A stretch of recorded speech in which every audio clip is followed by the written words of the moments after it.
بسم الله الرحمن الرحيم إن الحمد لله نحمده ونستعينه ونستغفره ونعوذ بالله من شرور أنفسنا وسيئات أعمالنا من يهده الله فلا مضل له ومن يضلل فلا هادي له وأشهد أن لا إله إلا الله وحده لا شريك له وأشهد أن محمدا عبده ورسوله أما بعد فإن أصدق الحديث كتاب الله تعالى وخير الهدي هدي محمد صلى الله عليه وعلى آله وسلم وشر الأمور محدثاتها وكل محدثة بدعة وكل بدعة ضلالة وكل ضلالة في النار. نحاول بإذن الله تبارك وتعالى لأن الكلام كثير في هذه المسألة ألا وهي مكانة المرأة في الإسلام. الكلام فيه طويل ولذلك سأكثر من اللغة الفرنسية أكثر من اللغة العربية. مكانة المرأة في الإسلام، وهو موضوع مهم جدا يتعلق بالمرأة كإنسان، بالمرأة كشخص، وحتى ندرك مكانة المرأة في الإسلام لا بد أن ننظر إلى حالها قبل مجيء الإسلام، فبضدها تتبين الأشياء.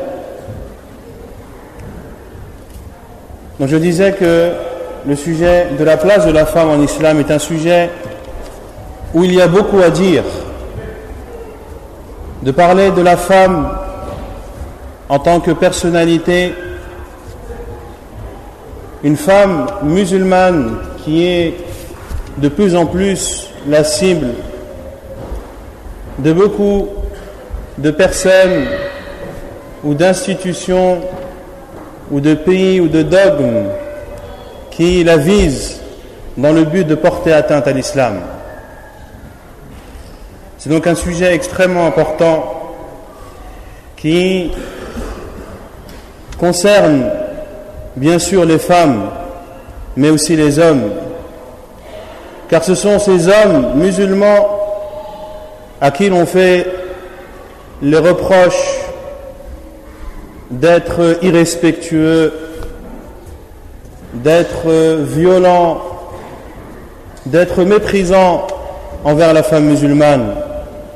Cet homme musulman doit donc se doter de cette science qui, comme l'on a vu tout à l'heure, est la meilleure arme que puisse avoir en sa possession le musulman pour se défendre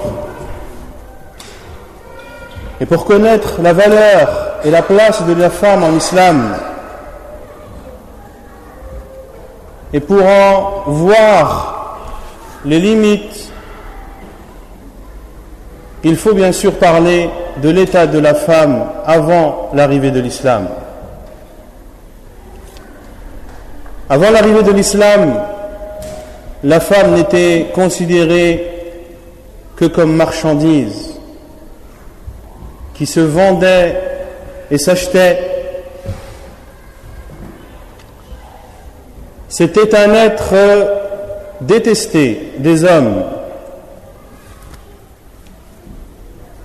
Comme l'a dit Allah subhanahu wa ta'ala dans sourate An-Nahl: وَإِذَا بُشِّرَ أَحَدُهُمْ بِالْأُنْثَى ظَلَّ وَجْهُهُ مُسْوَدًّا وَهُوَ كَظِيمٌ يَتَوَارَى مِنَ الْقَوْمِ مِنْ سُوءِ مَا بُشِّرَ بِهِ أَيُمْسِكُهُ عَلَى هُونٍ أَمْ يَدُسُّهُ فِي التُّرَابِ أَلَا سَاءَ مَا يَحْكُمُونَ. C'était un être détesté des hommes.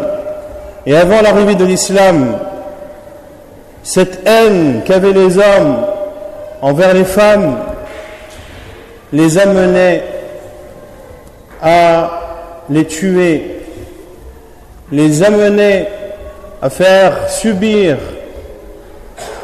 ou que cette femme subisse un calvaire durant toute son existence. Soit elle était enterrée vivante après sa naissance, ou bien alors le père acceptait d'être humilié, acceptait de subir les reproches qui lui seront faits et se venger sur cette femme en lui offrant une vie qui est des plus misérables. Et Allah Azza wa Jalla a parlé de cela dans son noble livre, dans Sourate les abeilles. Et lorsque l'un d'entre eux, ou lorsque l'on annonce à l'un d'entre eux la nouvelle qu'il a eu une fille,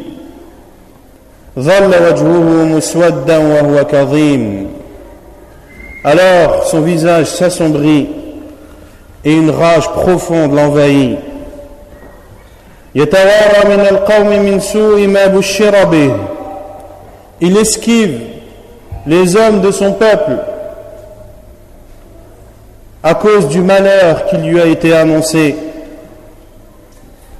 Et il est entre deux situations.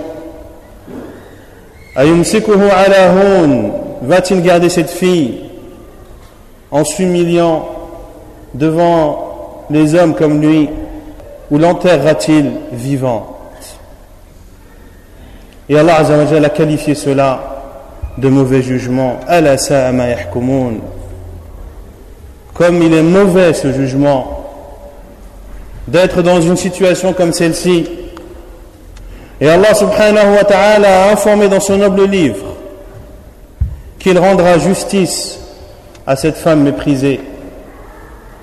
وَإِذَا الْمَوْءُودَةُ سُئِلَتْ بِأَيِّ ذَنْبٍ قُتِلَتْ. Et lorsque la fillette enterrée vivante sera questionnée, pour quel péché aura-t-elle été tuée? Quel est son péché pour l'enterrer vivante? Cette question lui sera posée. Mais bien sûr, Allah Azza wa Jal connaît parfaitement la réponse. La femme, avant l'islam, n'était en aucun cas une héritière. Bien au contraire, elle faisait partie de l'héritage. C'est-à-dire que lorsque son mari mourait, elle était considérée comme un bien parmi les biens du défunt qui doit être partagé à travers ou partagé et distribué aux différents héritiers. Et Allah Azza wa Jalla a condamné cela dans Sourate An-Nisa, Sourate les femmes, car Allah Azza wa Jalla a consacré une sourate entière pour les femmes.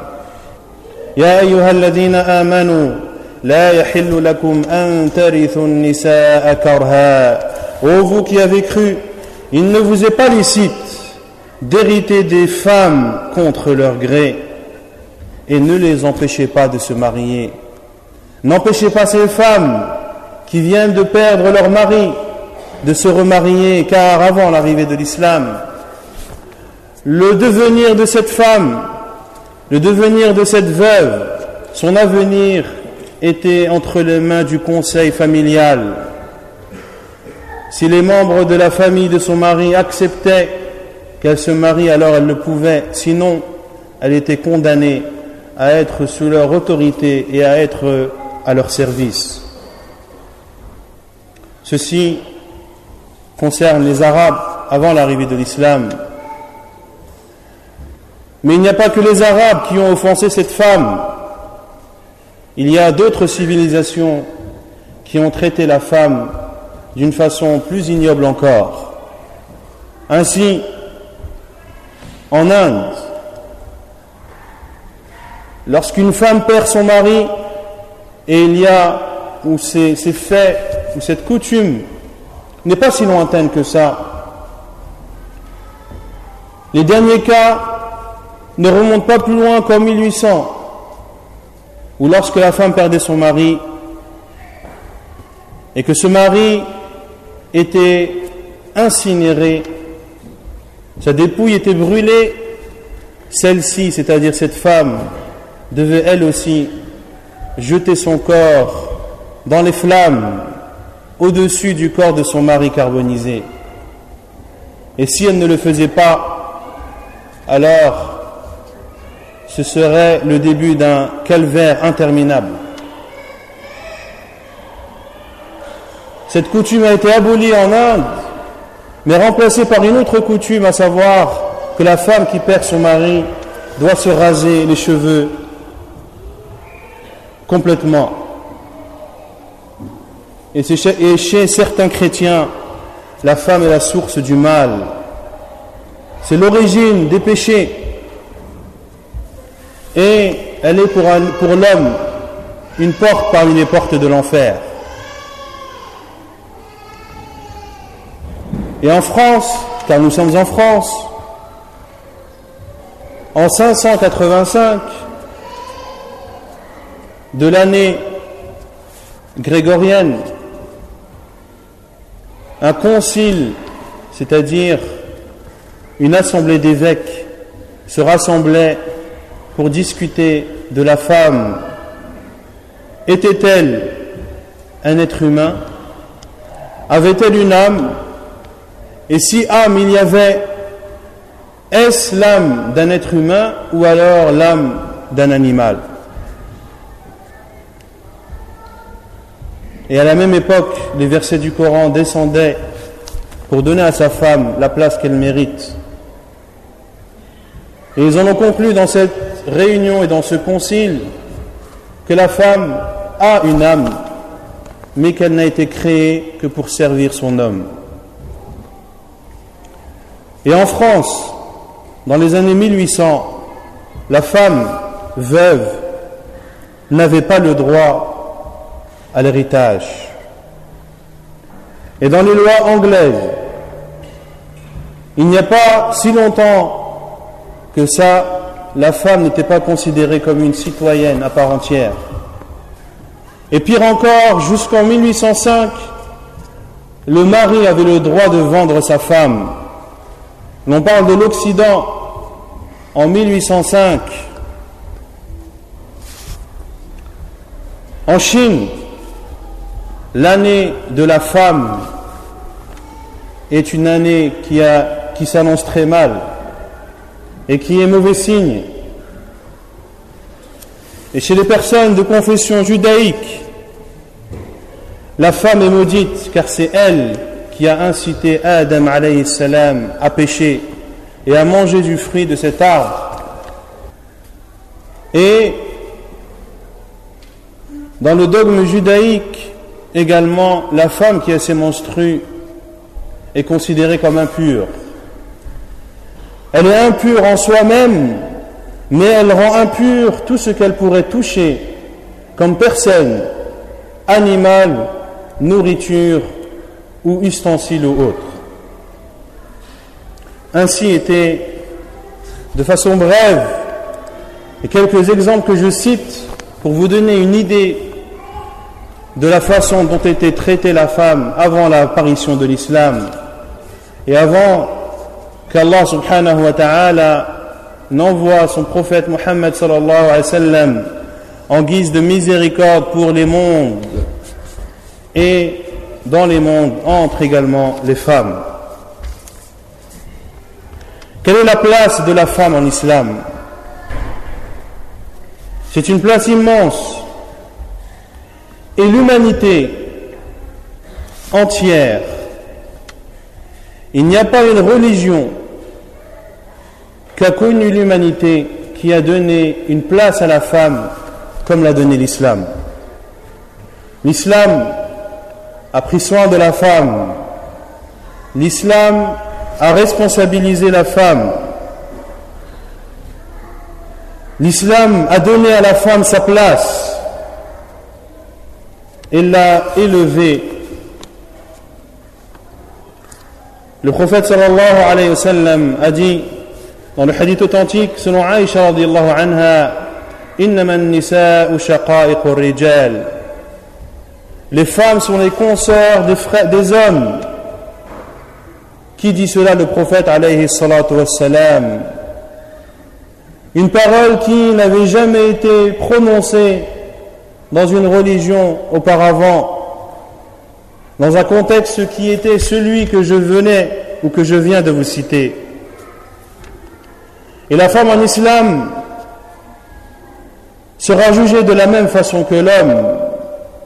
sur les obligations qui lui incombent et sur les interdictions dont elle doit s'abstenir.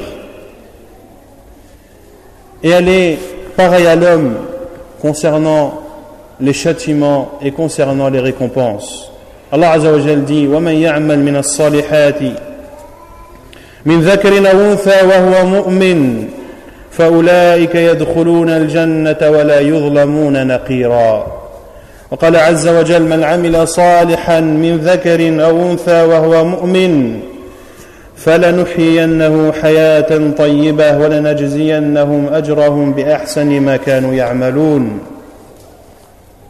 Celui qui accomplit des bonnes œuvres et des œuvres pieuses et vertueuses parmi les hommes ou parmi les femmes, tout en étant croyants, eh bien ce sont eux, c'est-à-dire les hommes et les femmes, ce sont eux qui entreront au paradis et ils n'y seront pas offensés, ne serait-ce que d'un noyau de dattes.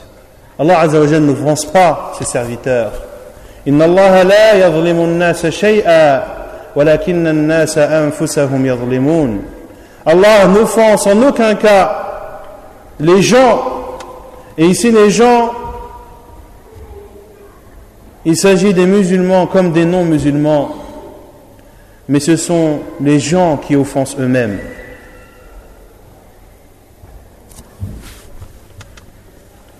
Et Allah Azza wa Jal a donné une place à la femme et a considéré la femme comme étant un don par lequel Allah Azza wa Jal fait grâce aux hommes et aux autres femmes. Il dit subhanahu wa ta'ala lillahi mulku as-samawati wal ard yahabu liman yasha'u inatha wa yahabu liman yasha'u adh-dhukur aw yuzawwijuhum dhukranan wa inatha. À Allah appartient la royauté des cieux et de la terre. Il fait don ou il donne des filles à qui il veut et des garçons à qui il veut, ou bien il donne à la fois des garçons et des filles. Et regardez ce verset, par quoi Allah Azza wa Jalla a commencé. À lui appartient la royauté des cieux et de la terre. Il fait don de filles à qui il veut. Allah Azza wa Jalla n'a pas commencé par l'homme, mais par la femme, pour montrer à ces Arabes qui, avant l'apparition de l'islam, dénigraient cette femme et la maltraitaient. Allah Azza wa Jalla fait don de filles à qui il veut et de garçons à qui il veut, ou bien alors il donne des garçons et des filles à la fois, à savoir des jumeaux. La femme est un être respectable en islam. Et pour montrer cela, le prophète alayhi salatu wassalam a conseillé lors du discours de Hajjatul Wada', le jour de Arafah, qui est le plus grand rassemblement que les musulmans connaissent dans l'année. Le jour de Arafah, qui est un des jours du pèlerinage, qui a la particularité de rassembler l'ensemble des pèlerins dans un seul et même endroit. C'est un pilier du pèlerinage. Tout le monde se doit de le mettre en pratique. Et le prophète sallallahu alayhi wa sallam, comme cela fait partie de sa sunnah, a exhorté ses compagnons ce jour-là. Et parmi les exhortations qu'il a données alayhi salatu wassalam, fattaqullaha fin nisa, craignez Allah dans les femmes. Craignez Allah dans les femmes. Redoutez le châtiment d'Allah si vous vous comportez mal avec elles. Ayez peur d'Allah subhanahu wa ta'ala vis-à-vis de ces femmes. Donnez-leur leurs droits. Occupez-vous d'elles. Subvenez à leurs besoins. Si vous craignez Allah subhanahu wa ta'ala. Et la femme n'est autre que l'associée de l'homme en islam. Il n'y a pas de conflit entre eux. Bien au contraire, ils sont complémentaires. Allah Azza wa Jalla a dit Hunna libasun lakum wa antum libasun lahun. Elles sont pour vous un vêtement et vous êtes pour eux un vêtement. L'homme a besoin de la femme et la femme a besoin de l'homme. La femme ne peut pas vivre sans l'homme et l'homme ne peut pas vivre sans la femme. Ils sont complémentaires. Ô vous les gens, craignez Allah qui vous a créé d'une seule âme. Il a créé l'homme et la femme d'une seule âme. Et Allah Azza wa Jalla a créé de Adam alayhi salam Hawa. La femme en islam a été créée dans le même but que l'homme. Et c'est ce que vous a expliqué le frère Sofiane. Lorsqu'Allah Azza wa Jalla dit وَمَا خَلَقْتُ الْجِنَّ وَالْإِنسَ إِلَّا لِيَعْبُدُونَ. Je n'ai créé les djinns et les humains que pour qu'ils m'adorent. Et les humains, il y a bien sûr les hommes, mais aussi les femmes. L'islam a donc créé la femme dans le même but, ou Allah Azza wa Jalla a créé la femme dans le même but que pour l'homme, à savoir qu'elle se doit d'adorer Allah Azza wa Jalla, et non pas comme l'ont dit ces évêques réunis dans ce concile pour finalement se mettre d'accord que la femme a une âme, que c'est quelque chose qui peut être admis et qui peut être concédé, mais que dans tous les cas cette femme a été créée pour être au service de l'homme. Et la base dans l'islam, c'est que tout ordre et tout interdit s'applique aux hommes comme aux femmes, sauf exception. Sauf exception. Allah Azza wa Jalla dit وَالْمُؤْمِنُونَ وَالْمُؤْمِنَاتُ بَعْضُهُمْ أَوْلِيَاءُ بَعْضٍ. Les croyants et les croyantes sont alliés les uns les autres. Et Allah Azza wa Jalla dit الطيبات للطيبين والطيبون للطيبات. Les bonnes pour les bons et les bons pour les bonnes. والسارق والسارقة. Le voleur et la voleuse. والزانية الزانية والزاني. La fornicatrice et le fornicateur. Pourquoi certains pensent qu'il est autorisé à l'homme en islam de forniquer mais pas à la femme? Comment peut-on penser qu'en islam la chasteté est une vertu qui n'est propre qu'à la femme et pas à l'homme? D'où cela provient? D'où cela provient? Une chose est sûre, c'est que cela ne provient pas de notre religion. Allah Azza wa Jal et son prophète sallallahu alayhi wa sallam ont interdit la fornication à l'homme comme à la femme. Et Allah Azza wa Jalla a dit également Innal muslimina wal muslimat wal mu'minina wal mu'minat wal qanitina wal qanitat was sadiqina was sadiqat was sabirina was sabirat wal khashi'ina wal khashi'at والمتصدقين والمتصدقات والصائمين والصائمات والحافظين فروجهم والحافظات والذاكرين الله كثيرا والذاكرات أعد الله لهم مغفرة وأجرا عظيما. Allah Azza wa Jal, pour montrer que les hommes et les femmes sont égaux et que ce qui leur est demandé de faire et ce qui leur est demandé de s'abstenir les concerne tous, hommes et femmes, il dit subhanahu wa ta'ala, les musulmans et les musulmanes, les croyants et les croyantes, les obéissants et les obéissantes, les loyaux et les loyales, les endurants et les endurantes, les craignants et les craignantes, ceux qui donnent l'aumône donneurs ou donneuses, jeûneurs et jeûneuses, ceux qui préservent leur partie génitale et celles qui préservent leur partie génitale, ceux qui se rappellent Allah beaucoup et celles qui se rappellent Allah beaucoup, quelle est leur récompense? Allah Azza wa Jal leur a préparé un pardon de sa part et une immense récompense.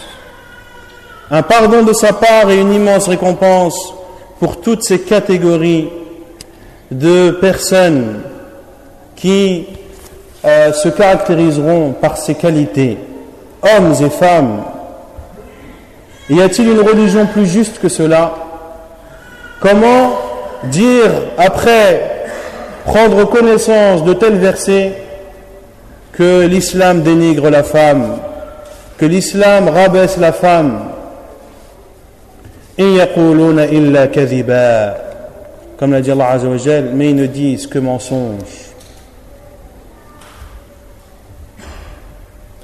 Sauf bien sûr des cas qui sont propres à la femme ou des cas qui sont propres à l'homme, car l'homme et la femme ont été créés de nature différente, et ceci personne ne peut le nier. L'homme et la femme ont des natures différentes, ils ont un physique différent, ils ont un moral différent, ils ont des capacités différentes, ils ont des façons de penser différentes, ils ont des sentiments différents. Personne ne peut le nier. Et les preuves de cela sont plus que nombreuses. Et Allah subhanahu wa ta'ala, qui a créé l'être humain et qui connaît donc l'être humain mieux que quiconque, a légiféré des choses qui sont propres aux hommes, qui correspondent aux hommes, et il a légiféré des actes ou des jugements qui sont propres aux femmes, qui coïncident avec la nature des femmes. Ainsi, la femme, lorsqu'elle a ses menstrues, elle ne prie pas, et en plus de ne pas prier, elle ne rattrape pas ses prières. C'est un jugement qui est propre à la femme.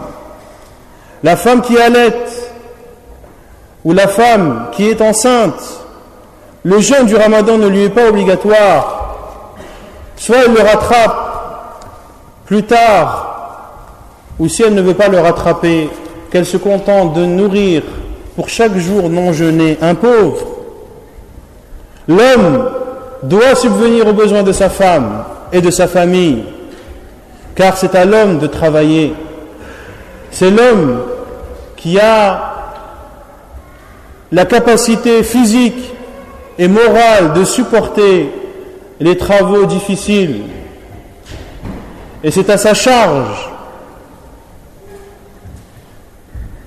de subvenir aux besoins de sa famille, est une obligation qui lui incombe. Et Allah Azza wa Jalla n'a pas donné cette obligation à la femme, car la femme est un être faible. C'est un être qui a besoin d'être protégé. C'est un être qui a besoin d'être soutenu. C'est un être qui a besoin d'être réconforté. C'est un être qui a besoin d'être tranquille, d'être serein pour mener à bien ses obligations. Ainsi, Allah Azza wa Jal a permis à la femme musulmane de ne pas se préoccuper de son salaire à la fin du mois, de ne pas se préoccuper de ce qu'elle va manger le lendemain ou de ce qu'elle va porter comme vêtement le mois suivant. La femme ne se soucie pas de cela, car c'est un devoir qui incombe à l'homme. Et l'islam, comme je l'ai dit, a élevé le statut de la femme. Allah Azza wa Jal a parlé de Maryam alayha salam, Marie, la mère de Jésus alayhi salam, wa alayhim salam, la Vierge Marie. Ainsi est la croyance des musulmans. que Isa alayhi salam est né d'une mère sans père. Et celui qui ne croit pas en cela n'est pas un croyant, car il n'aura pas cru au prophète et envoyé d'Allah Azza wa Jal. Effectivement, celui qui ne croit pas en l'un des prophètes n'a pas cru à l'ensemble des prophètes. Et Isa alayhi salam, Jésus, fait partie des prophètes les plus estimés auprès d'Allah subhanahu wa ta'ala. Il fait partie de Ulul Azm min ar-Rusul, de l'élite des 5 meilleurs prophètes et envoyés auprès d'Allah subhanahu wa ta'ala. Sa mère, Maryam alayhi salam, Allah Azza wa Jalla a dit: ما المسيح ابن مريم إلا رسول قد خلت من قبله الرسل وأمه صديقة كانا يأكلان الطعام. Le Messie, fils de Marie, n'est autre qu'un prophète qui a été précédé par d'autres prophètes, et sa mère était véridique. Et dans le livre d'Allah subhanahu wa ta'ala, personne n'a été cité expressément par son prénom comme étant véridique autre que Maryam alayhi salam, en dehors bien sûr des prophètes et envoyés d'Allah subhanahu wa ta'ala. En dehors des prophètes et envoyés d'Allah, personne n'a été cité expressément comme étant véridique autre que Maryam alayhi salam. Et Allah Azza wa Jalla a dit: Kana ya'kulani at-ta'am, ils mangeaient de la nourriture, c'est-à-dire Maryam et son fils Isa alayhi salam. Ceci pour prouver que ce n'était que des êtres humains qui avaient ce besoin de manger, et que ceux qui les traitaient ou qui les considéraient comme étant des divinités adoraient des divinités qui ont besoin de boire et de manger.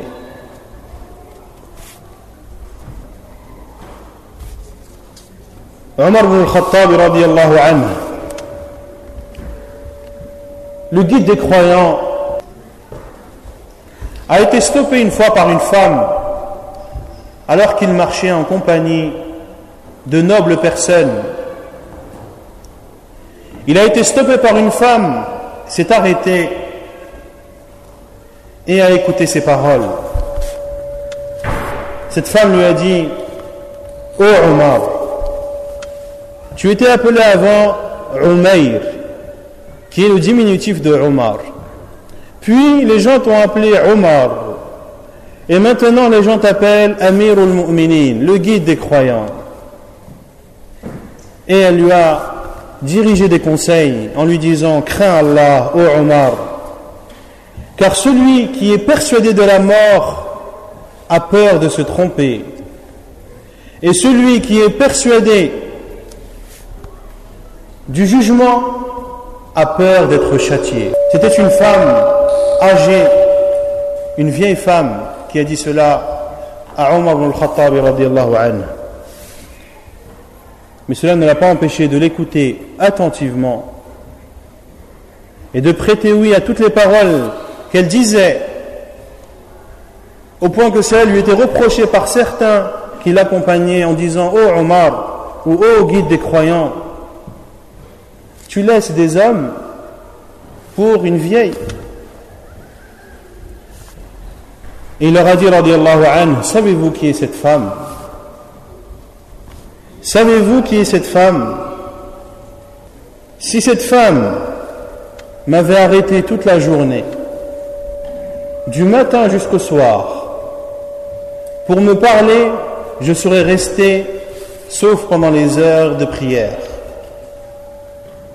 Cette femme, c'est Khawlah binti Tha'labah, ou bintu Tha'labah, radiyallahu ta'ala anha.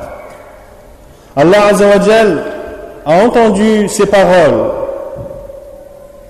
au-dessus des 7 cieux lorsqu'elle est venue se plaindre de son mari au prophète sallallahu alayhi wa sallam, et elle s'est plaint à Allah subhanahu wa ta'ala.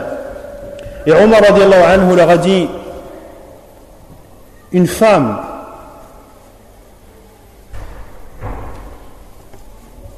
Allah Azza wa Jalla a entendu sa parole, le Seigneur des mondes, comment Omar ne peut-il pas écouter ses paroles?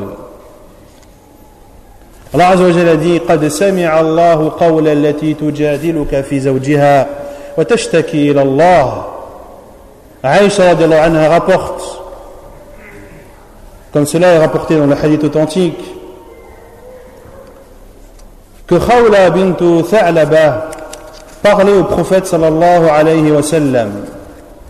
J'entendais certaines de ses paroles et d'autres de ses paroles m'échappaient, car elle parlait doucement au prophète alayhi salatu wa sallam. Et Aïcha radiallahu anha a dit gloire à celui qui entend toutes les voix. Gloire à Allah Azza wa Jalla qui entend toutes les voix. Allah Azza wa Jalla a entendu sa parole. Aïcha radiallahu anha qui est à proximité n'entendait qu'une partie de celle-ci. Cette femme a dit Ya Rasulallah, أكل شبابي ونترث له بطني حتى إذا كبرت سني وانقطع ولدي ظاهر مني اللهم إني أشكو إليك. Elle a dit ô envoyé d'Allah, cet homme a consommé ma jeunesse et il a usé mon ventre, c'est-à-dire que je lui ai donné beaucoup d'enfants jusqu'au jour où je suis devenu âgé et que je ne puisse plus avoir d'enfants, il se détourne de moi. Ô Allah, je me plains auprès de toi. Et cette femme n'est pas partie, ou elle n'a pas eu le temps de partir de cette assise sans que Jibril alayhi salam est descendu avec la révélation en disant قد سمع الله قول التي تجادلك في زوجها وتشتكي إلى الله. Allah a entendu la parole de celle qui se plaignait de son mari et s'est plaint auprès d'Allah subhanahu wa ta'ala. L'islam a donc donné à la femme des droits, de nombreux droits. Parmi ces droits, il lui a donné le droit d'avoir un avis, le droit d'être consulté. Ainsi, pendant le pacte de l'Hudaybiyah, un pacte extrêmement douloureux pour les compagnons du prophète alayhi salatu wassalam, qui étaient sortis de Médine en portant à l'ihram et en ayant l'intention d'accomplir la umrah. Ils ne voulaient pas combattre, mais uniquement accomplir le petit pèlerinage. Les polythéistes de la Mecque les en ont empêchés. À Al-Hudaybiyah, qui est un endroit à proximité de la Mecque, et le prophète alayhi salatu wassalam a signé un pacte avec eux, à savoir qu'ils ne pourront pas accomplir la Umrah cette année, mais que l'année suivante. Et que si une personne parmi les musulmans quittait la Mecque pour aller le rejoindre à Médine, le prophète sallallahu alayhi wa sallam devait le renvoyer à la Mecque. C'était extrêmement douloureux pour les compagnons du prophète alayhi salatu wassalam. Omar radiallahu anhu est venu voir le prophète alayhi salatu wassalam. Ô envoyé d'Allah, ne sommes-nous pas dans la vérité? Ô envoyé d'Allah, pourquoi devons-nous nous humilier de la sorte? Ne nous as-tu pas dit que nous allions faire notre pèlerinage? C'était une promesse. Et le prophète sallallahu alayhi wa sallam a dit oui, c'est une promesse, mais t'avais-je promis que ça allait être cette année? Vous rentrerez à la Mecque et vous ferez votre pèlerinage. Il est parti voir Abu Bakr radiallahu anhu, qui a dit les mêmes paroles que le prophète alayhi salatu wassalam. Et suite à ce refus, le prophète alayhi salatu wassalam a dit à ses compagnons de raser leur tête et de sacrifier leurs bêtes. Il l'a dit à 3 reprises, personne ne l'a écouté. Il est alors rentré chez Salama radiallahu anha, attristé du fait que ses compagnons ne lui aient pas obéi. Et il a demandé son avis à Salama radiallahu anha. Elle lui a dit, ô envoyé d'Allah,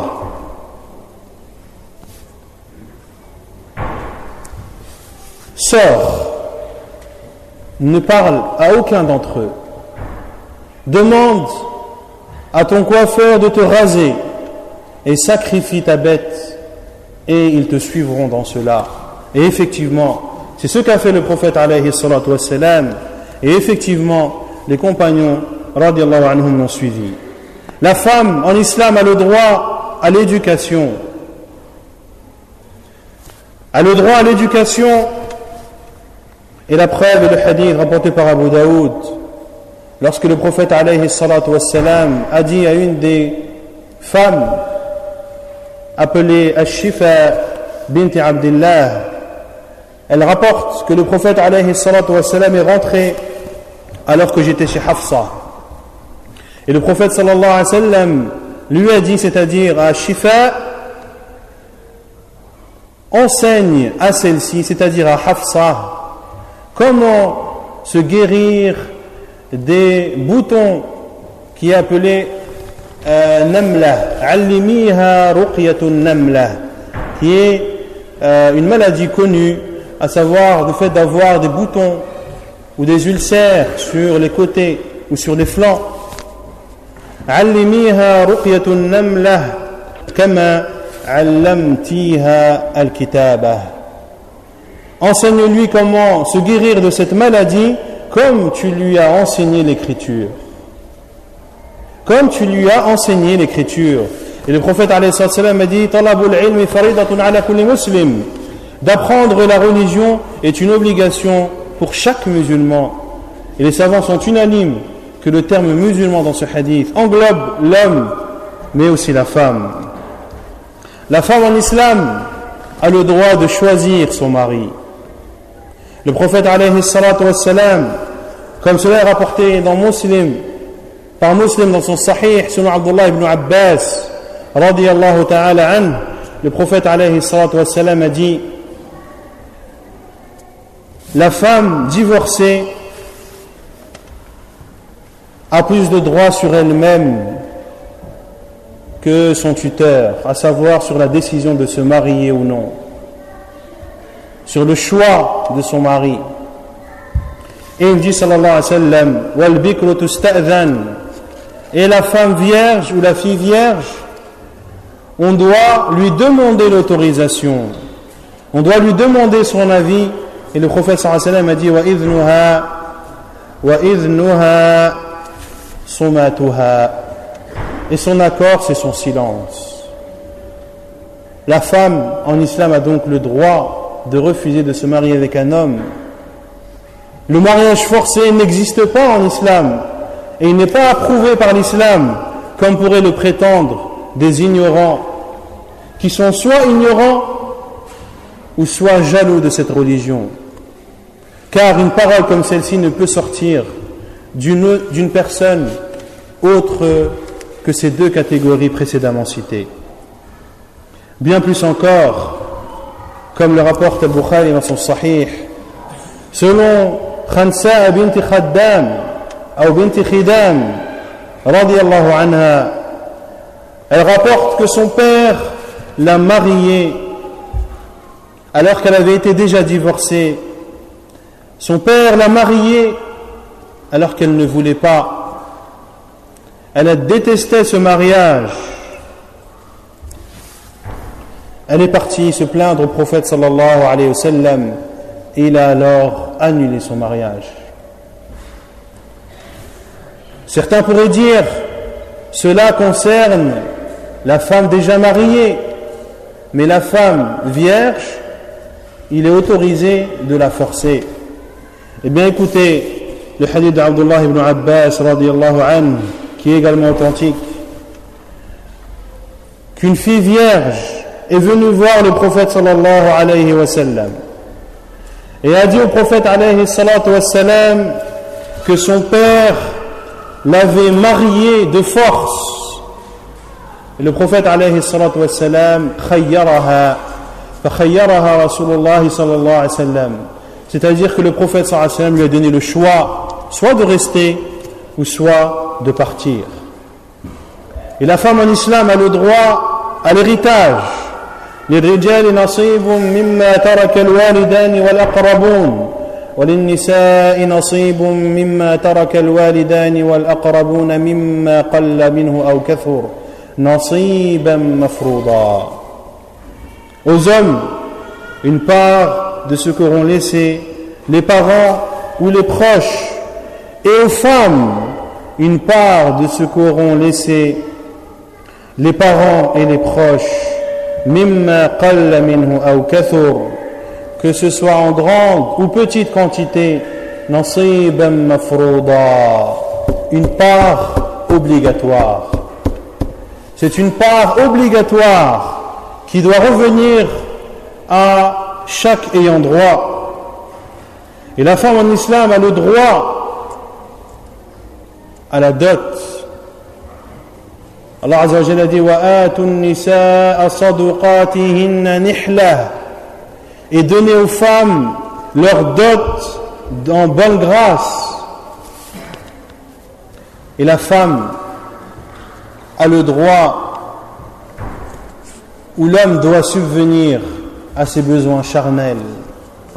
Le prophète sallallahu alayhi wa sallam a reproché à ce compagnon qui priait la nuit en lui disant wa inna li ahlika alayka haqqa, et envers ta famille, où ta famille a des droits sur toi. Ta famille a des droits sur toi, ton corps a des droits sur toi. Et comme je l'ai dit également précédemment, que parmi les droits de la femme, c'est que l'homme doit subvenir à son besoin. Et c'est une faveur accordée à la femme qui n'a jamais été accordée par quelconque loi ou par quelconque religion. Il n'y a pas une religion qui a accordé un droit comme celui-ci à la femme, que c'est à l'homme de subvenir à ses besoins. Et bien plus encore, c'est à l'homme de subvenir aux besoins de sa femme, même si sa femme est milliardaire. Même si sa femme est milliardaire, c'est à lui de subvenir à ses besoins. C'est à lui de faire les courses. C'est à lui de travailler et de faire rentrer l'argent. Et la femme milliardaire jouit de ses biens comme elle le veut. Et elle a le droit de ne rien donner à son mari. Elle a le droit de ne pas donner ne serait-ce qu'un euro à son mari. Si elle le fait, c'est par bonté de sa part, mais en aucun cas Allah Azza wa Jalla ni son prophète sallallahu alayhi wa sallam ne lui ordonne de le faire. L'islam a préservé la femme, quelle que soit cette femme, qu'elle soit une fille, qu'elle soit une épouse, qu'elle soit une sœur, qu'elle soit une mère, une grand-mère, une tante. L'islam a donné à chacune de ces catégories le droit qu'elle a. Le prophète alayhi salatu wassalam, dans un contexte, comme je l'ai dit, dans lequel les femmes étaient méprisées, a encouragé sa communauté à être bienfaisant envers les femmes ou envers les filles, de les éduquer de la meilleure des façons, de subvenir à leurs besoins, car dans cela il y a la félicité de l'homme dans cette vie d'ici-bas et dans l'au-delà. Le prophète alayhi salatu wassalam, où Aïcha radiallahu anha a dit qu'une femme est venue lui demander, c'est-à-dire de la nourriture. Et il n'y avait dans la maison du prophète sallallahu alayhi wa sallam que 2 dates. Et dans une autre version du hadith, il y en avait 3. 2 dates, et Aïcha radiallahu anha a donné les 2 dates à cette femme qui était accompagnée de 2 jeunes filles. Ces 2 filles. Elle a donné les 2 dates à cette femme, et cette mère a donné une date à chacune de ses filles. Et n'a rien pris pour elle. Cela a touché Aïcha radiallahu anha, il l'a percuté. Et lorsque le prophète alayhi salatu wassalam est entré, et que Aïcha radiallahu anha l'est informée de cela, il a dit sallallahu alayhi wa sallam, celui qui subvient aux besoins de deux filles jusqu'à ce qu'elles atteignent l'âge de la puberté, elles seront pour lui un voile contre l'enfer. Et selon Uqba ibn Amir radiallahu anhu, le prophète sallallahu alayhi wa sallam a dit, celui qui a trois filles, man kana lahu thalathu banatin fasabara alayhinna wa at'amahunna wa saqahunna wa kasahunna min jiddatihi kunna lahu hijaban min an-nar yawm al-qiyamah. Rawahu Ibn Majah wa sahhahahu al-Albani rahimahullah. Celui qui a trois filles, qui patiente sur elles, les nourrit, leur donne à boire, les vêtit de sa richesse, eh bien elles seront pour lui un obstacle, un voile contre l'enfer le jour du jugement. Et selon Jabir radiallahu anhu, le prophète sallallahu alayhi wa sallam a dit, man kunna lahu thalathu banatin yarhamuhunna wa yukallifuhunna wajabat lahu al-jannah البتة. قيل يا رسول الله فإن كانت اثنتين؟ قال وإن كانت اثنتين. قال فرأى بعض القوم أن لو قال واحدة لقال واحدة.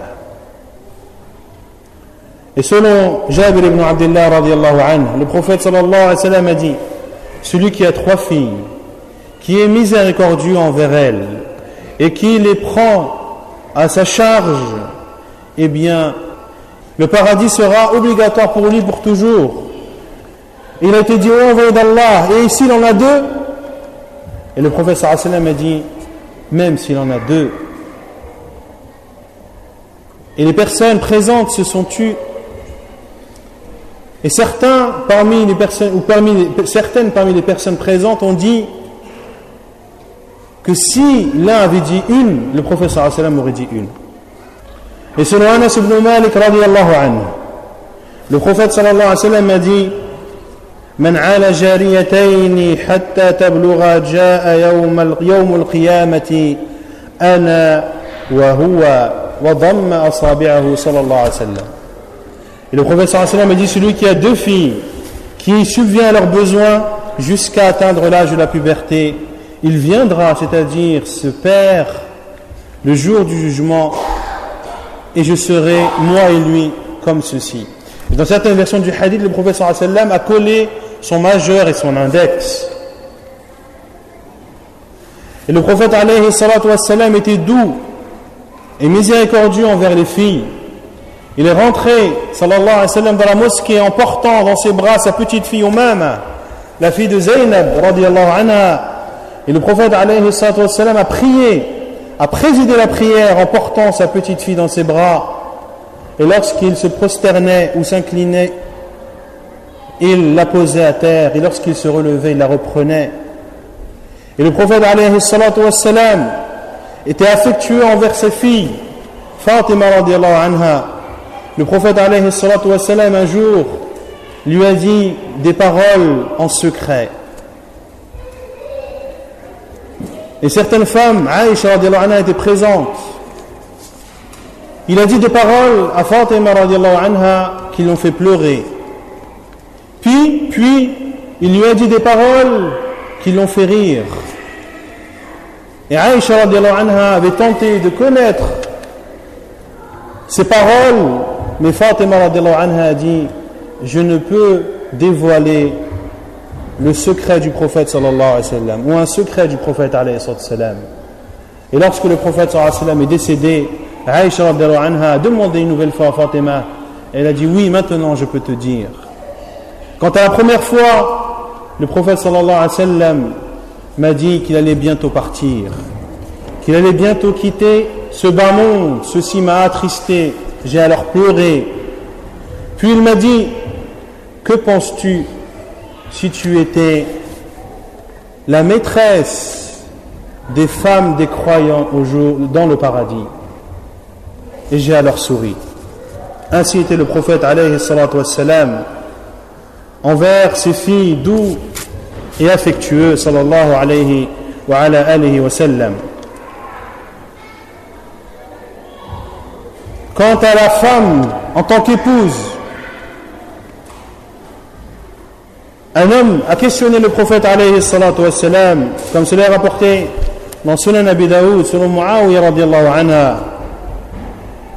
Selon Muawiyah radiyallahu anhu, il a dit, j'ai dit, قلت يا رسول الله ما حق زوجة أحدنا عليه قال أن تطعمها إذا طعمت وتكسوها إذا اكتسيت ولا تضرب.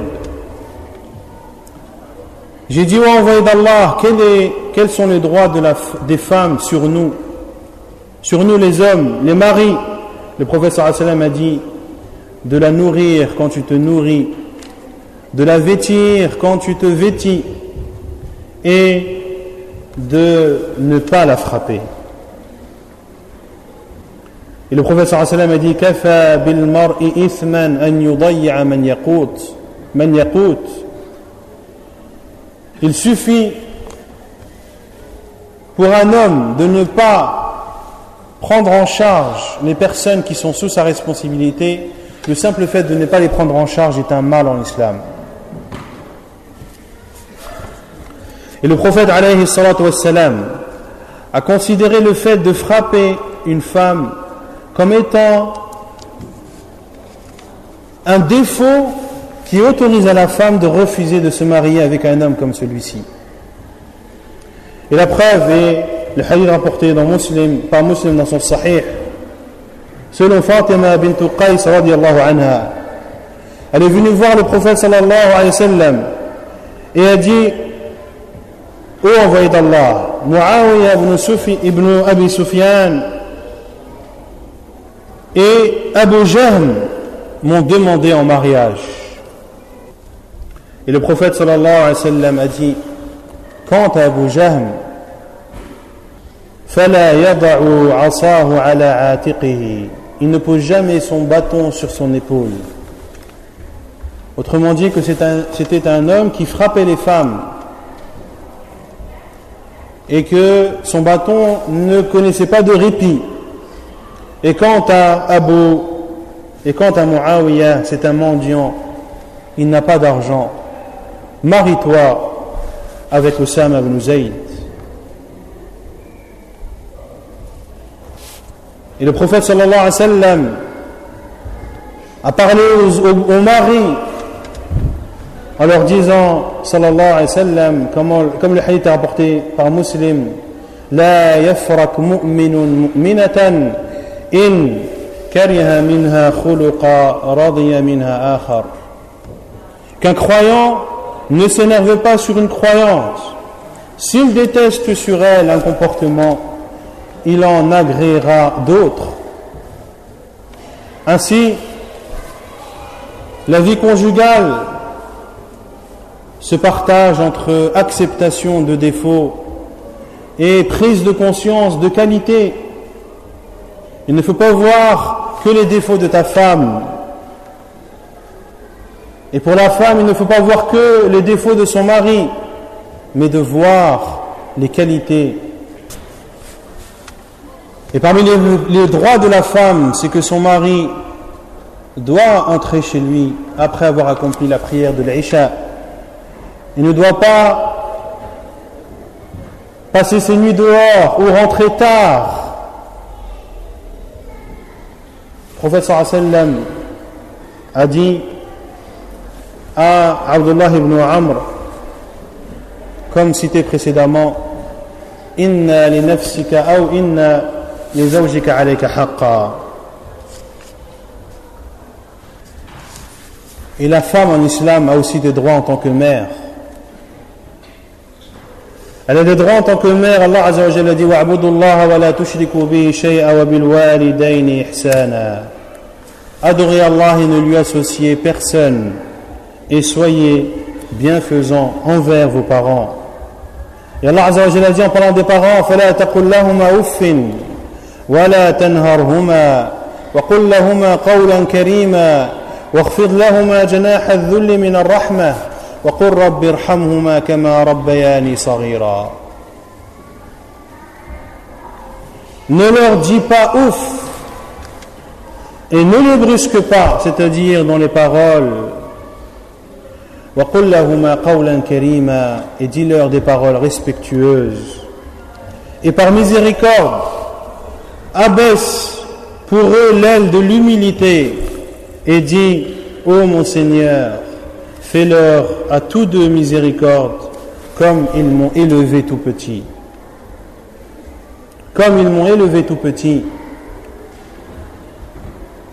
Ceci concerne les deux parents. Il est interdit de leur dire ouf, qui n'est même pas un mot, qui peut être un son, mais même pas un mot.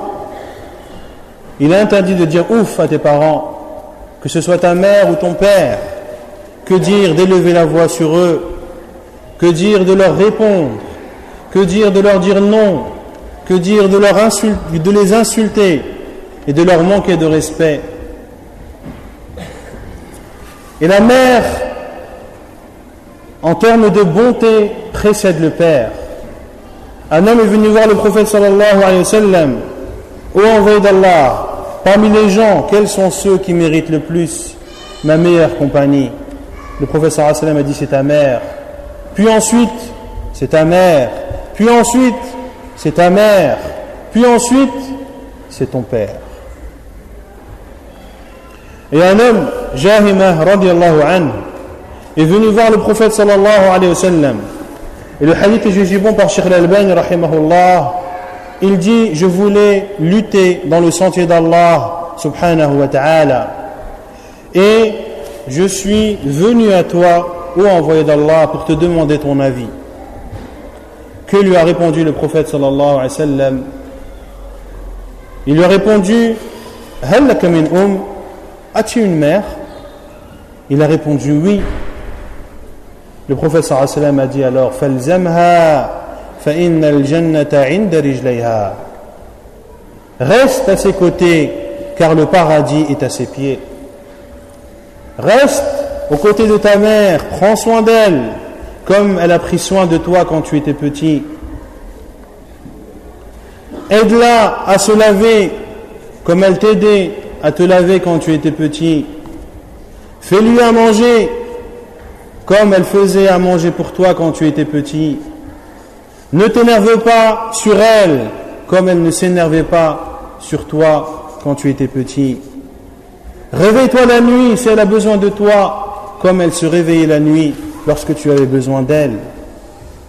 Reste avec ta mère et prends soin d'elle, car le paradis est à ses pieds. Le statut de la mère en islam est un statut immense qui sans aucun doute n'est précédé ou n'a été précédé par aucune autre religion. Car cette mère doit être respectée même si elle n'est pas musulmane. Asma bint Abi Bakr radiallahu anha a dit: ma mère est venue me voir alors qu'elle était polythéiste, au temps de Quraysh. Et j'ai dit: ô envoyé d'Allah, ma mère va venir me voir. Dois-je garder le lien de parenté? Le prophète sallallahu alayhi wa sallam a dit: oui, garde le lien de parenté.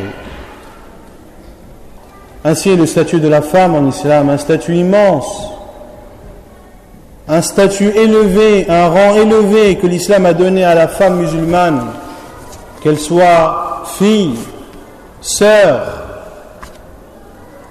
qu'elle soit tante ou qu'elle soit une mère. En islam, on ne met pas sa mère dans une maison de retraite. Ce ne sont pas des maisons de retraite, mais des maisons de la honte. Comment une personne peut-elle payer en plus pour ça? Pour mettre ta mère au milieu d'autres personnes âgées et la laisser finir ses jours dans un contexte ou dans un lieu comme celui-ci, de la laisser mourir seule. Comment l'Occident peut-il reprocher à l'islam de dénigrer la femme alors que des milliers de personnes âgées sont mortes pendant l'été 2003. Ils sont morts non pas à cause de la chaleur, mais à cause de la solitude, à cause du désespoir. Et les campagnes ont commencé: prenez des nouvelles de vos voisins, appelez de temps en temps vos parents ou vos grands-parents pour prendre de leurs nouvelles, pour savoir s'ils sont encore en vie ou non. Un musulman n'est pas ainsi. Si ta mère n'a plus de mari, elle doit vivre chez toi, dans ta maison. Tu dois subvenir à ses besoins. Tu dois la nourrir, la vêtir, la blanchir. Et payer, s'il est nécessaire, des personnes pour l'aider à subvenir à ses besoins et à se laver. Mais en aucun cas ne délaisse ta mère. En aucun cas ne la place dans ces maisons de la honte qui ne sont et ne seront jamais acceptées en islam. Et pour finir, je prends un peu de temps, Inch'Allah ta'ala, mais c'est un sujet important auquel il faut répondre, car, comme je l'ai dit, la femme musulmane est une cible. Et pour répondre à toutes les attaques dont est la cible cette femme musulmane, je ne vais pas répondre à ces arguments qui sont faux, à ces prétextes qui n'ont aucune origine. La femme est dénigrée en islam car elle n'a que la moitié de la part d'un homme concernant l'héritage. Est-ce une offense ou non? Non, ce n'est pas une offense. C'est même la justice même. Si un homme décède ou un père décède en laissant une fille et un fils, ce fils devra se marier, aura une famille, il devra subvenir à ses besoins, aux besoins de sa famille. Il est normal de lui donner plus. Quant à cette femme qui aura sa part d'héritage, qui est son droit, et un droit que personne ne peut lui ôter, elle va prendre cet argent, mais elle ne sera pas obligée de subvenir aux besoins de sa famille. Ce sera son argent. Elle pourra l'utiliser à sa guise. Et lorsqu'elle se mariera, cette femme, ce n'est pas de l'argent qu'elle devra donner, mais c'est de l'argent qu'elle recevra. Au final, est-ce une injustice? Non, wallahi, ce n'est pas une injustice. Mais c'est la sagesse d'Allah subhanahu wa ta'ala. Et cette sagesse, la connaît qui la connaît et l'ignore qui l'ignore. Pour répondre à toutes ces attaques et à tous ces préjugés, j'ai choisi de vous lire la parole d'un non-musulman qui est juste dans ses propos, est juste dans son jugement. Et Allah Azza wa Jalla nous appelle à cela. وَلَا يَجْرِمَنَّكُمْ شَنَآنُ قَوْمٍ عَلَىٰ أَلَّا تَعْدِلُوا. Et que l'offense ou les attaques d'un peuple contre vous ne vous amène pas à être injuste.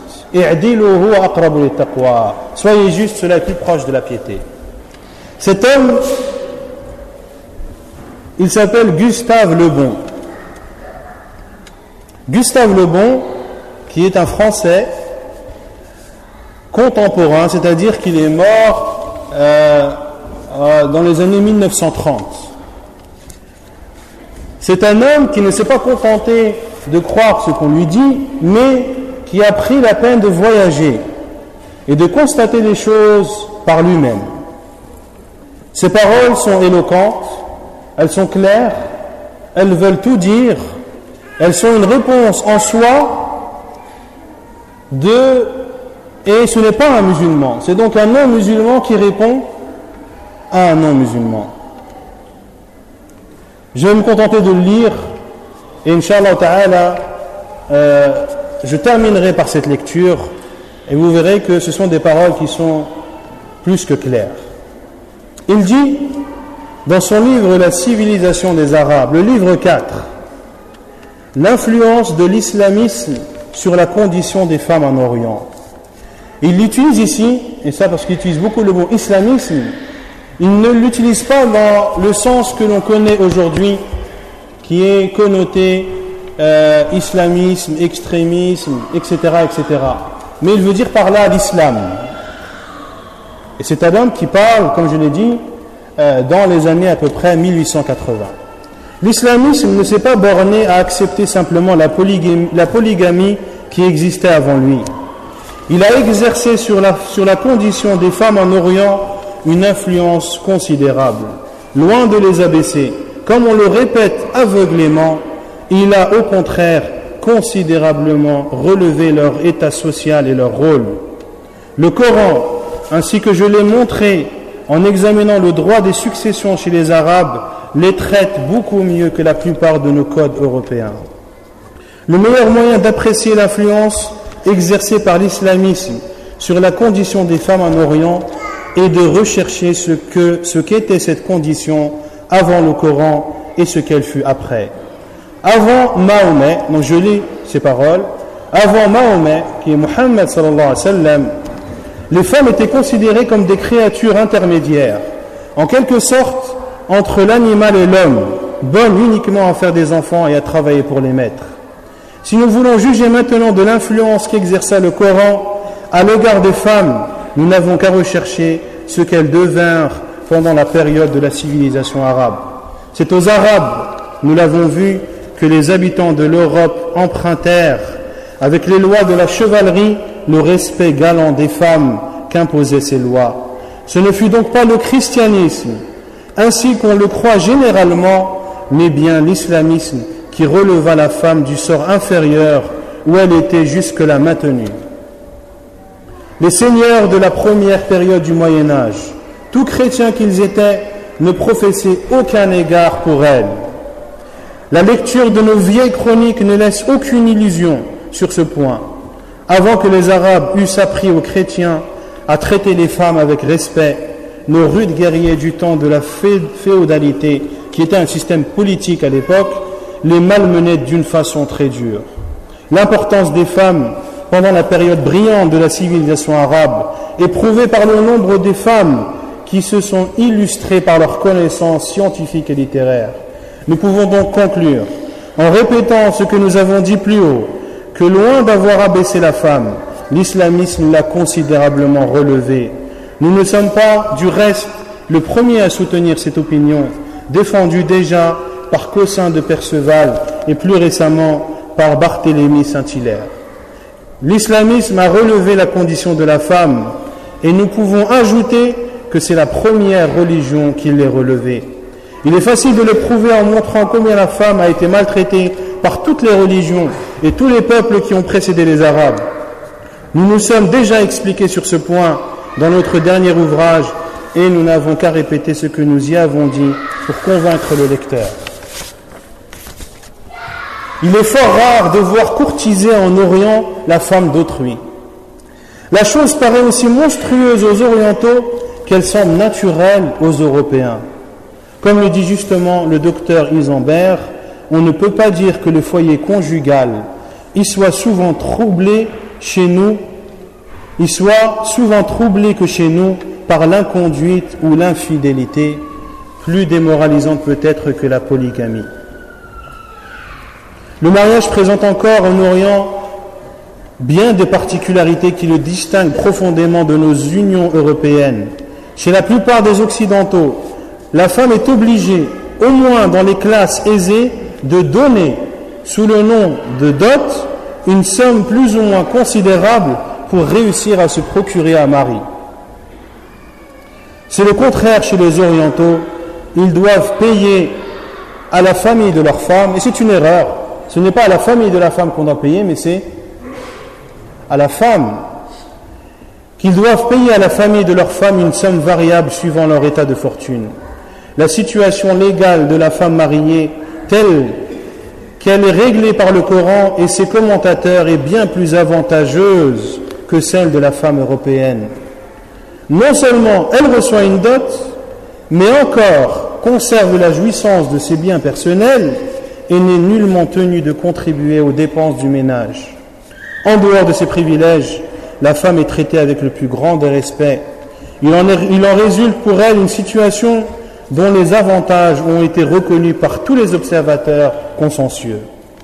Elle est généralement respectée, c'est-à-dire la femme musulmane, avec une sorte de politesse chevaleresque. Aucun homme n'oserait lever la main sur une femme au milieu de la rue. Aucun soldat, même dans le tumulte d'une émeute, ne risquerait à maltraiter la plus insolente des femmes du peuple. Le mari traite la femme avec une certaine déférence cérémonieuse. La mère est l'objet d'un culte particulier. La mère est l'objet d'un culte particulier. Il n'y a pas d'homme qui ose faire travailler une femme pour tirer profit de son travail. Le mari est obligé de donner à la femme autant qu'il lui faut pour vivre à l'aise, et cette obligation l'oblige ou l'empêche d'user contre elle de mauvais traitements qui lui donneraient le droit d'obtenir la séparation. Il est bien évident, et il conclut par cela, il est bien évident d'ailleurs que les conditions d'existence des femmes en Orient n'ont été en aucun cas un obstacle à leur instruction. Puisque nous avons montré plus haut qu'aux époques brillantes de la civilisation arabe, le nombre de femmes renommées par leur reconnaissance littéraire ou scientifique était très grand. Les auteurs qui ont parlé de l'ignorance des femmes orientales n'en ont jugé que d'après des esclaves. C'est exactement comme si on voulait juger l'éducation d'une grande dame parisienne d'après celle de sa femme de chambre. Ainsi, ceux qui traitent la femme musulmane, ou qui disent que la femme musulmane est privée de droit, est privée du droit de l'éducation, est privée du droit d'avoir un avis, est privée du droit de consultation, est privée du droit d'être respectée comme un être humain et d'être considérée comme un être à part entière et comme un musulman à part entière, eh bien tout ceci n'est que mensonge.